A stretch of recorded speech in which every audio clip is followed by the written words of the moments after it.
আমরা প্রত্যেকেই ইতালির বর্তমান পরিস্থিতির কথা জানি। সেখানে প্রত্যেক দিন করোনা আক্রান্ত হয়ে মারা যাচ্ছে শয়ে শয়ে মানুষ। কিন্তু আমরা যদি ইতালির থেকে একটু চোখ সরাই তাহলে দেখব পশ্চিম এশিয়ার একটি দেশ যেখানে ইতালির মতোই ভয়ানক পরিস্থিতির সৃষ্টি হয়েছে। দেশটি হলো ইরান।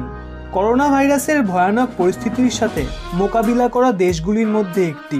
অনুমান করা হচ্ছে পরবর্তী সময়ে এই দেশের পরিস্থিতি আরও কঠিন হতে পারে।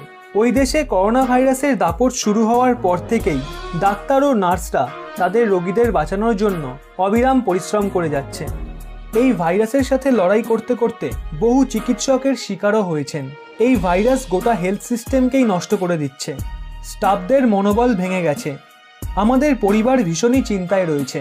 অনেক ডাক্তার বলছেন কতজন চিকিৎসক যে এই ভাইরাসের শিকার হয়ে প্রাণ হারিয়েছে তার কোনো ঠিক নেই। সরকার তো এই রোগের সূচনার সময়ই মিথ্যা বলেছিল। মাত্র 16 দিনের মধ্যে এই ভাইরাস ইরানের 31টা প্রান্তে ছড়িয়ে গেছে। অন্যদিকে 16টি দেশ দাবি করছে যে ইরান থেকেই তাদের ওখানে এই ভাইরাস ঢুকেছে। সেই দেশগুলি হলো Iraq, Afghanistan, Bahrain, Kuwait, Oman, Lebanon, United Arab Emirates, Canada, Pakistan, Georgia, Estonia, New Zealand, Belarus, Azerbaijan, Qatar ও আর্মেনিয়া। এই ভাইরাসের সংক্রমণের কারণে বর্তমানে পৃথিবীর প্রায় 186টি দেশে ভয়ানক পরিস্থিতির সৃষ্টি হয়েছে। 27শে মার্চের রিপোর্ট অনুযায়ী গোটা বিশ্বজুড়ে 5,32,263টি কেস ধরা পড়েছে, যাদের মধ্যে 24,090 জন ব্যক্তির ইতিমধ্যে মৃত্যু ঘটেছে। ভারতে কোভিড-19-এ 700রও বেশি মানুষ আক্রান্ত হয়েছে, আর সেই সংখ্যা দ্রুত গতিতে বাড়ছে। এশিয়ার বেশিরভাগ দেশেই করোনা ভাইরাসের সংক্রমণ ছড়িয়েছে। ইন্ডিয়ার প্রতিবেশী দেশ পাকিস্তানেও পরিস্থিতি খুব কঠিন হয়ে দাঁড়িয়েছে। ওই দেশের সরকার গরিবতার জন্য গোটা দেশ জুড়ে লকডাউনও জারি করতে পারছে না। পাকিস্তানে বেশিরভাগ পজিটিভ কেসই ক্রস ট্রাভেল বর্ডারের জন্য হয়েছে। করোনা পজিটিভ ব্যক্তিদের বেশিরভাগই ইরান থেকে ফিরেছিল, আর 80টার থেকেও বেশি কেস লোকাল ট্রান্সমিশনের কারণে হয়েছে, অর্থাৎ বিদেশ থেকে ফেরা মানুষের সংস্পর্শে এসেই বাকিরা আক্রান্ত হয়েছে। যদি ভারতের কথা বলি তাহলে গোটা দেশে 21 দিনের লকডাউন জারি করা হয়েছে। 27শে মার্চের রিপোর্ট অনুযায়ী ভারতে করোনা আক্রান্ত মানুষের সংখ্যা বেড়ে দাঁড়িয়েছে 733 জন। 3রা মার্চে ভারতে করোনা আক্রান্ত মানুষের সংখ্যা ছিল মাত্র 5 জন। তার পরের দিনই সেই সংখ্যা বেড়ে 27-এ পৌঁছে যায়। পরবর্তী কিছুদিনের মধ্যেই এর গতি দ্রুত হারে বৃদ্ধি পায়।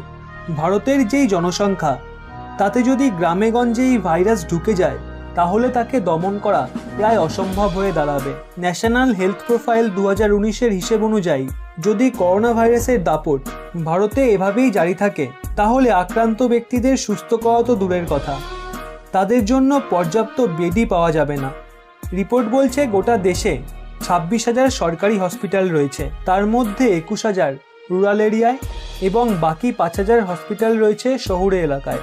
রোগী আর পর্যাপ্ত বেডের সংখ্যার অনুপাত চিন্তাজনক পরিস্থিতিতে রয়েছে। প্রতি 1700 রোগীর জন্য একটা করে বেড মজুত রয়েছে। গ্রামীণ এলাকায় সেই সংখ্যা আরও বেড়ে গেছে।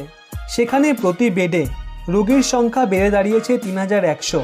যদি সব রাজ্যের জনসংখ্যা অনুযায়ী বেডের পরিমাণ হিসেব করি তাহলে সবচেয়ে আশঙ্কাজনক পরিস্থিতি রয়েছে বিহারে।